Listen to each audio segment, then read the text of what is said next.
In this video, we can see how the constant multiple rule works. Essentially what the constant multiple rule says is we could ignore the constant multiple while we're taking the derivative of an expression or a function and then just kind of bring it back in later. So for example, with the first derivative you see here, the derivative with respect to x of 2x to the fourth, we could think of that as 2 times the derivative with respect to x of x to the fourth. That becomes 2 times 4x to the third power. When we take the derivative of x to the fourth, we bring the 4 out front as a constant multiple, or reduce the power by 1. We can multiply the two constant multiples we have together to get a single constant multiple now, and we'll end up with 8x to the third as our derivative.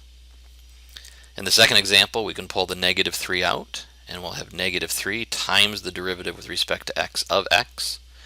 We've already seen that the derivative of just x by itself, it's kind of like the derivative of 1 times x, the linear function with a slope of 1, is 1. So we'll have negative 3 times 1, or negative 3. And that makes sense. If we look at negative 3x, if we were to graph that, we would get a straight line with a slope of negative 3. Derivatives are all about slope. We end up with negative 3 here. Linear functions have a constant, unchanging slope. In our final example, we kind of have to recognize that this x squared over 2 is the same thing as the derivative with respect to x of 1/2 times x squared. So then we can write that as 1/2 times the derivative with respect to x of x squared. We end up with 1/2 times 2x to the first power, or just 2x.